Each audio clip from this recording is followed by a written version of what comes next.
رمضان کی افطار کے وقت بھی بڑی خصوصی عورتیں توجہ سے سنیں، افطار کے وقت لوگوں کو اللہ تعالیٰ جہنم سے آزاد کرتے ہیں۔ صحیح ابن ماجہ 1332، نبی صلی اللہ علیہ وسلم نے فرمایا، عورتیں خاص طور پہ سنیں، اور وہ مرد جو عصر کی نماز سے لمبا سوتے پڑے رہتے ہیں وہ بھی سنیں۔ نبی صلی اللہ علیہ وسلم نے فرمایا، بلا شبہ اللہ تعالیٰ ہر روز افطار کے وقت لوگوں کو جہنم سے آزاد کرتے ہیں، اور ایسا اللہ تعالیٰ ہر رات کو کرتے ہیں۔ 4 بجے چولہے میں گھس رہے،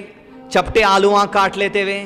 پالک کے پکوڑیاں بنا لیتے ہوئے، گلگلے بنانے کی تیاری چلی، دال بنانے کی تیاری چلی، کھجوراں کاٹ کے نئے نئے طریقے چل رہے ہیں، دن میں یوٹیوب سے ریسیپیاں دیکھتے جانا، عصر کی نماز پڑھ کے چولہے میں داخلہ لینا، 4 کھجوراں اپنے پاس تشتری میں رکھ لینا، افطار کا ٹائم ہوتے جانا، امی آئیے ابھی آ رہی ہوں آخری مرچی ہے، وہیں روزہ کھول لے رہے ہیں چولہے میں۔ یہ رمضان کا وہ وقت ہے افطار کا جہاں اللہ سبحانہ و تعالیٰ تمہاری دعاؤں کو قبول کرتے ہیں۔ یہ چولہے میں سامنے فون رکھ لے کہ افطار کے ٹائم ریسیپی دیکھ لیتے، حلیم کے گھوٹے مان لے، تھوڑی اور نے گلی، ان کے فرمائشاں، بیٹے کو دھائیں بڑے ہونا ماش کے، ابا کو 200 بیسن کے بھجیے ہونا، یہ سب فرمائشاں 4 بجے کے اندر کر لینا۔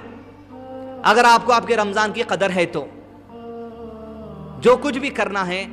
4-5 بجے کے اندر کر لیجئے، اس لیے کہ افطار 6:45 بجے کے قریب ہے غالباً، یا 6:40 کو ہے،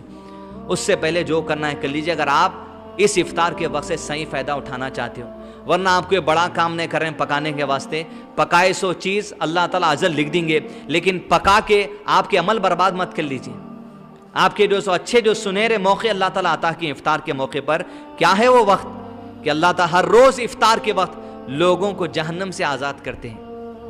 لہذا جو اس چیز کا قدر کریں، خواتین بھی، مرد حضرات بھی ایسی فرمائشوں کی فہرست نہ بنائیں، تم کل یہ بنا دو، تم کل وہ بنا دو، تو ایسا نہیں۔ لہذا آپ بھی ان کا خیال رکھیں، عورتیں خود